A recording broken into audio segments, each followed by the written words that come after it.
Welcome back. Now we're really coming to the end, the last presentation. And it is very, very important talk because if you look at Indian market, SIS is the #1 broodstock supplier. They've been there right from the beginning. I mean, in 2009 itself, they have supplied the broodstock when Vaname was introduced, and they kept their leadership all along, right from 2009 till 2021. They've been supplying huge volumes. I mean, both from their Florida facility and Hawaii facility. Predominantly, it comes from their Florida facility. And we have Harris Wright, the director, he's the global director of SIS for research and development. And he has been with SIS for the last 22 years, I think, since 2000 has been working with them. And he's one of the geneticists who is on site. I mean, his ears are very close to the ground. I mean, he works on the facility. Most of the geneticists, if you see, I mean, they're hide and all that, whereas this guy is on site. I mean, whether he sits in Florida or sits in Hawaii. And prior to Shim, he was working with other animal breeding companies. In fact, he has done his doctorate in animal breeding and genetics from Cornell University, a professional geneticist. And he knows India very well. And SIS is operating 2 hatcheries as well. So they get a lot of data from India.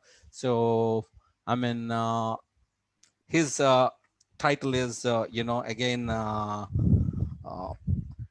very apt, product development for challenging environments. We have whole lot of challenging environments in India, and they're kind of developing products to suit to suit different environments in India.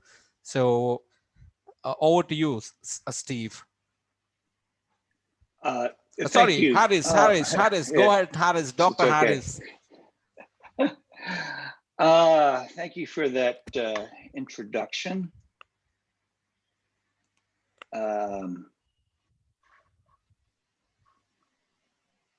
me see if I can get this shared correctly.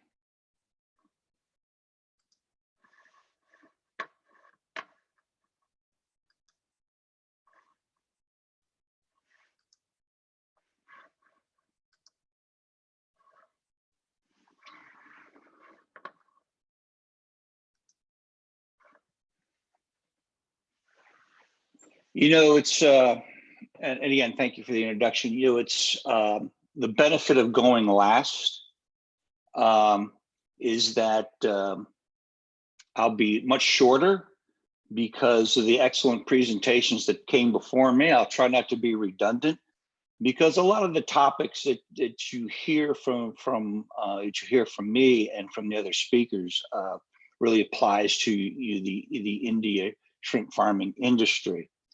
And quite a challenge it's been.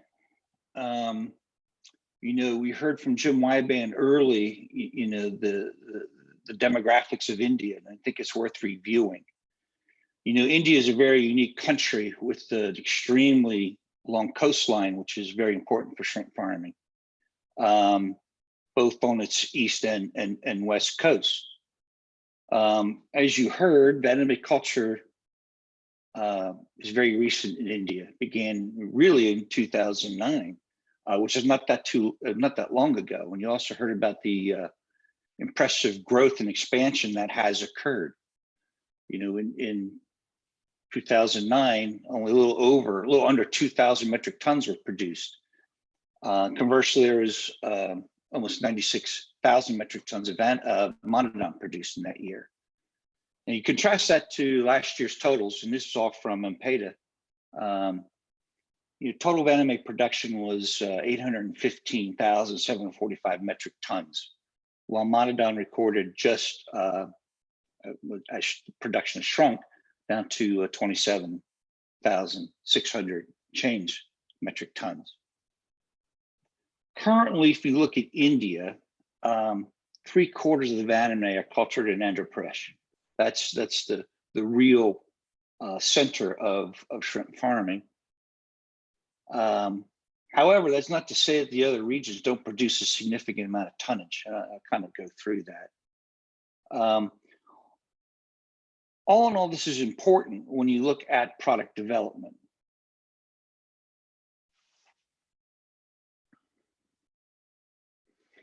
If we break it down by region, I think you'll find, as I said, that from the MPETA source, that there is a widespread shrimp farming production in India. From eastern India, with Andhra Pradesh being the largest, a little over 3/4 of the tonnage produced there. But you have significant farming regions elsewhere in India. And this is important because we get into the environmental aspects of shrimp farming. Even if you try to break out even further into the demographics, you can look at the differences in pond size, not so much difference in stocking densities, but differences that will affect production: salinity, water source, actual preferred size, harvest size, and whether you're doing a partial or non-partial harvest, all come into play when you're looking at developing product, specific product, and to have that product performance being optimized within a country the size of India. Again, other speakers have alluded to this, but not only is you see coastal differences in farming in India, you also have within those regions quite drastic variations in climate. Temperatures fluctuate, even though India is between 22 and I think 18 degrees latitude. It's quite a fluctuation. Seasonal temperature difference will obviously affect product performance and pond yield.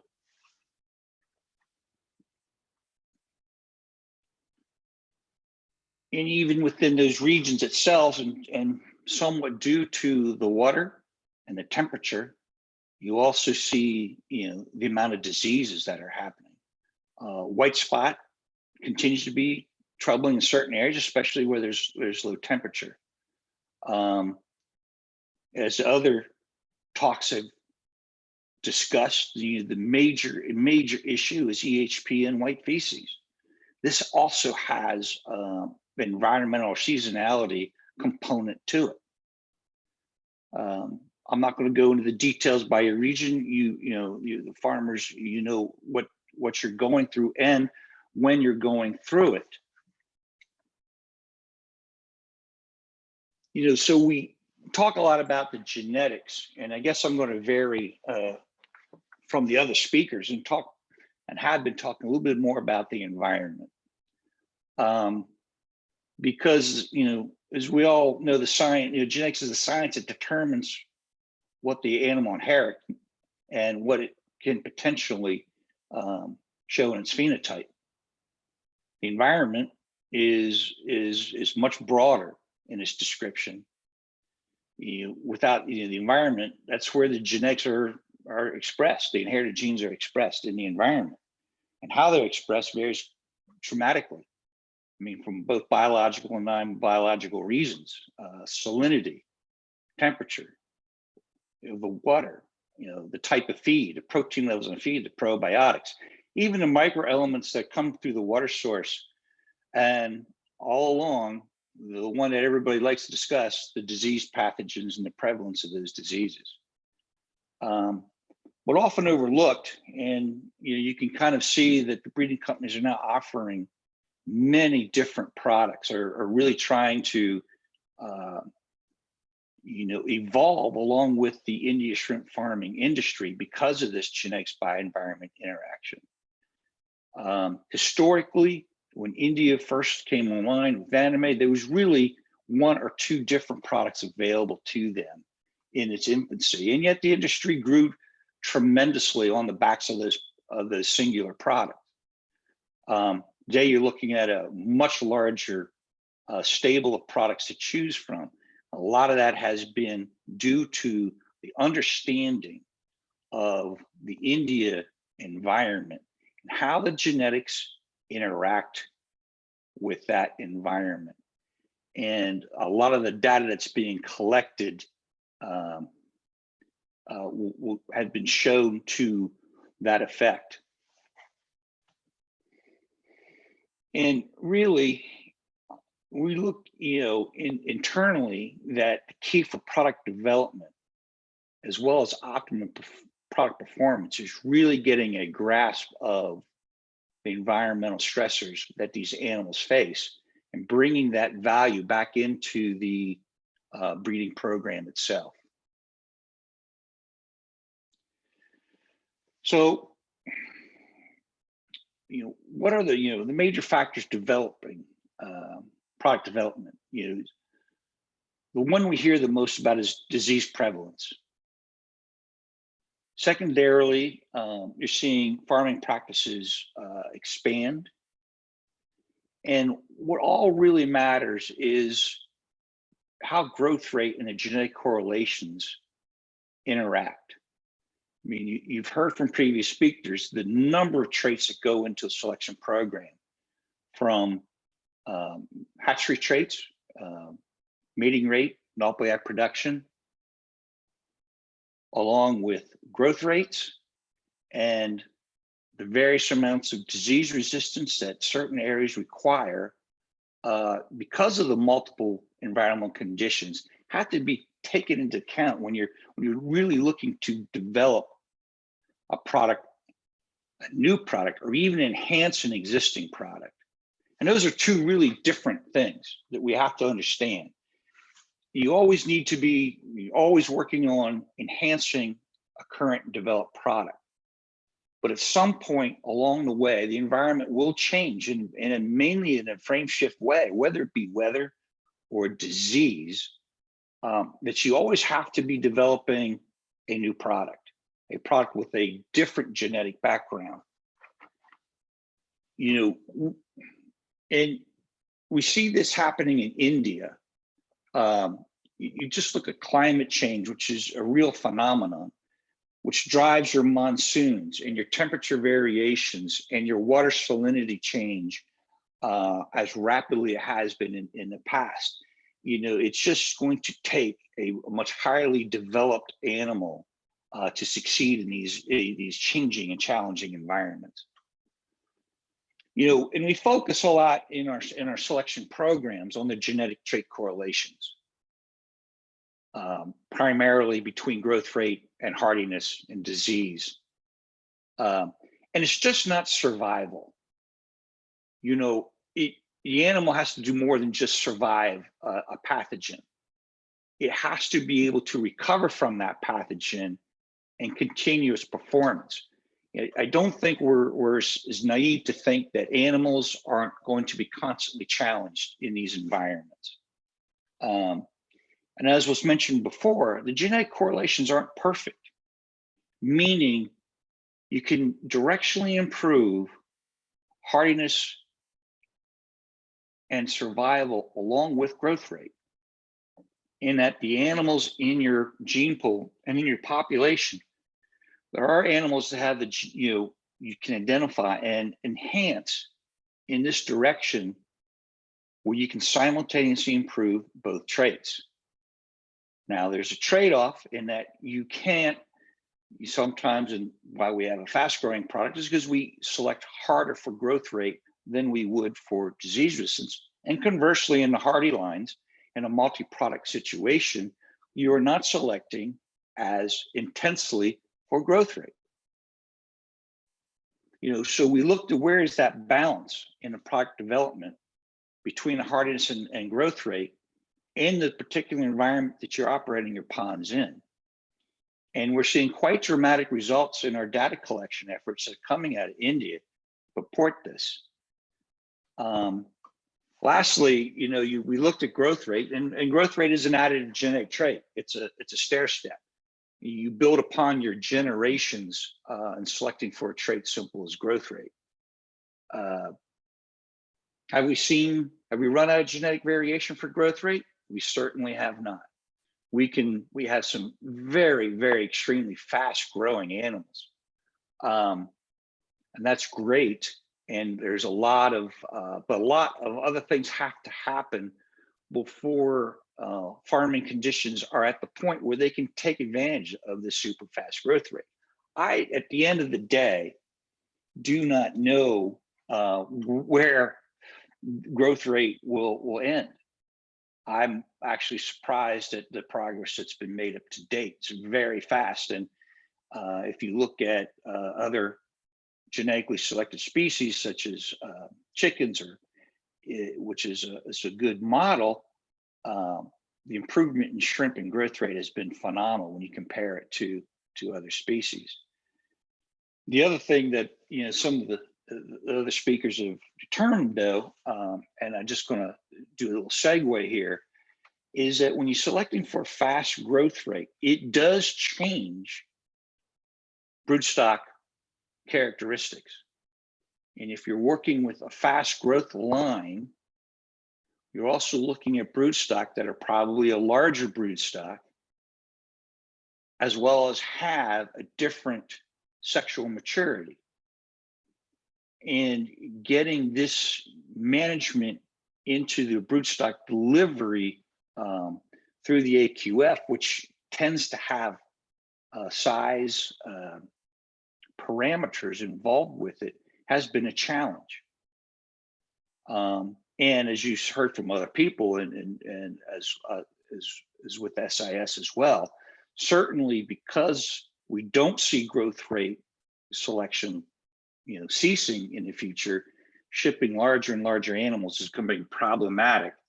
And we will be looking at culturing at BMC to alleviate such problems as this.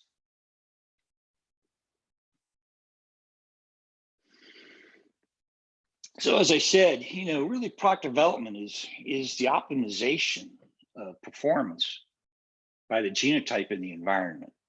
And how do we best do that? How do we best go about that?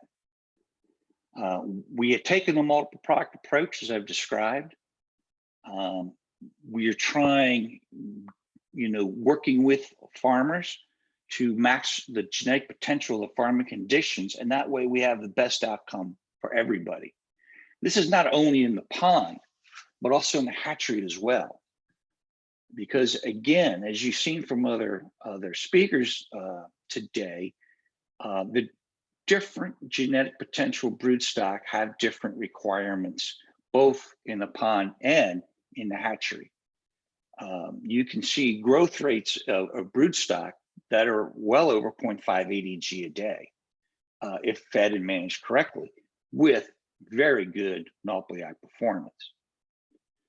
So we kind of look at simplistically, if you will, if you look at good farming, high tech, which is coming into India, with good biosecurity, can handle the fast growth line and get the high yields. Is this where the industry is going? As Oscar Henning said earlier, the transformation is going to get there. When? That's a good question, but it will transform into these higher tech ponds versus the lower tech pond, which is more earthen, that needs a more balanced product. I mean, we realize this. It's the old saying, you're not going to drive a Ferrari down a dirt road, nor are you going to take a Range Rover and drive it through the Autobahn. So again, matching the genotype with the environment is key to optimizing product performance, but also optimizing pond profitability.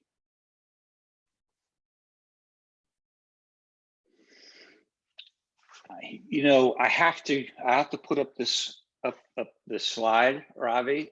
It's I think we all do this because we're, as a breeding company, we must mention that biosecurity and disease prevention is essential to getting the genetics, no matter what product you have, whether it's a balanced product, a hardy product, a fast growing product.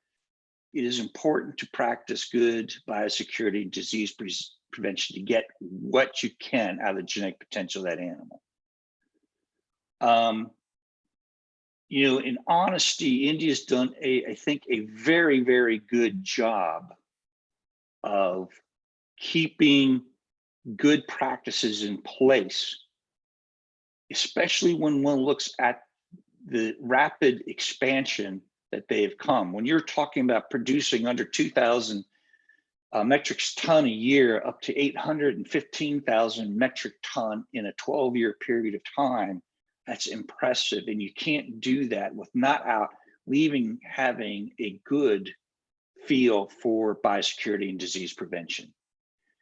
Seen way too many, time and time again, we have seen that other countries you know, would crash. And part of this is that you use proven SPF broodstock and have stayed with that. And you really do not look at using F2 broodstock in your production system. I've seen more countries go through a rapid spread of disease when they take these shortcuts and they use F2 broodstock, which are the biggest spreaders of disease, the most rapid form that you can spread a pathogen has come from the F2s, and I think you're to be congratulated for that. Biosecurity in the hatchery, it's where it starts, top down.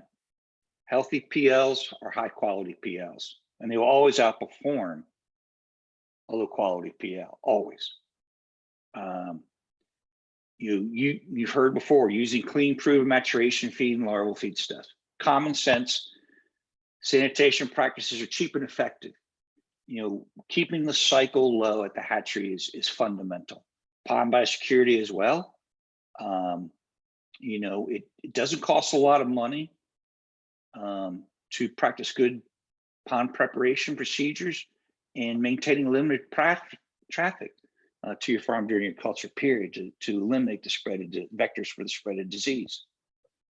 The end of the day, innate pathogen resistance, the resistance that breeding companies breed into your product can carry it only so far, as even the most resistant strains will be overcome by viral loads, which is simply another way of saying that if you're not using good biosecurity, your pathogens are building up in the environment, and they will cause even the most resistant animals to underperform.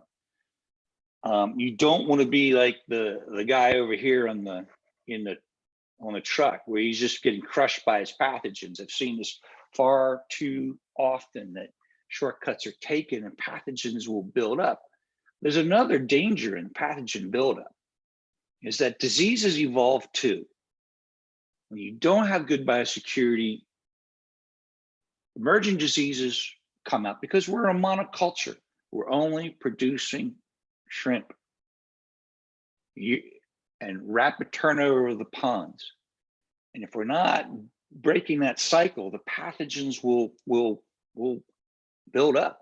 And that has a double-edged sword. Not only does your load get too high for a single pathogen, but also causes that pathogen to mutate and evolve. And so this comes back to the breeding program where you're selecting for, as you can see, very specific markers for disease resistance. And if that pathogen evolves, it may do an end run around the innate resistance that was built into that animal. You know, just as an example, there are over 30 identified variants of white spot virus in the world today. 30. And that's just white spot.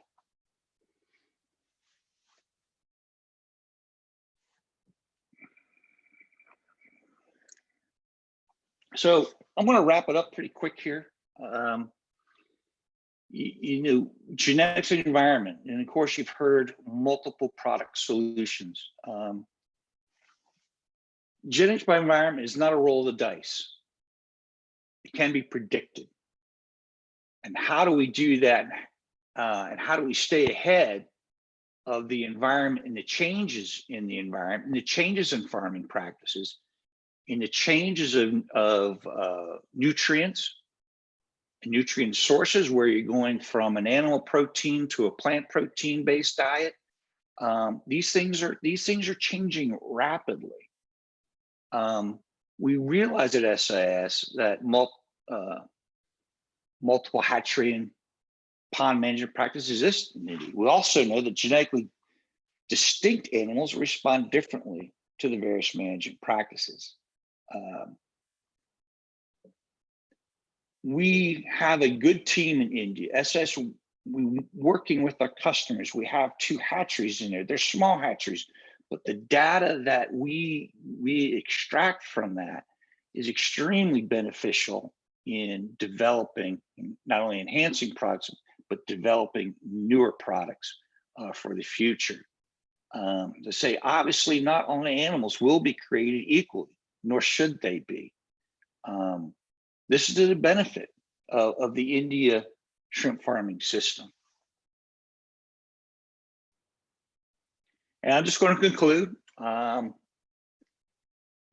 Give us a little more time for discussion. I just want to leave you with this thought. At SIS, our work is never done. We are constantly running, selecting, evaluating, not just in our genetic program, but how we can be more efficient in getting you the animals that you want as fast as possible. So thank you again, Ravi. It's always great talking to you, the India industry, and I'll turn it over back to you. Great talk, Harris. Your work is not done yet, you know. I liked it. I like the last slide. I mean, it's really not done yet, you know. A lot has to be done, you know. What we're seeing is the tip of the iceberg, as I say. I mean, there is huge potential to harness. And definitely, I mean, if you work on these lines, you're going to help the industry in India as well as in other countries. I mean, all the breeders for that matter, you know. I mean, a lot is happening in the breeding. I'm very happy to know about it. Like, you know, sitting at the other side of the world, you know, we tend to think not much is happening, you know. But that's one of the reasons why we brought here to address the hatchery operators as well as the technical personnel. I mean, we need to know what you're doing, you know. At the same time, I mean, we have our own problems, you know, you can't deny that, you know. I mean, we definitely can't build autobahns, you know. I mean, we have all these rugged roads and all that. We can't change these roads, you know. I mean, it's very, very difficult. I mean, we can, you know, change the environment a little bit, but not much. So, I mean, definitely you need to come up with Range Rovers. I mean, we require more Range Rovers than Ferraris, you know. Probably only there are few autobahns in India.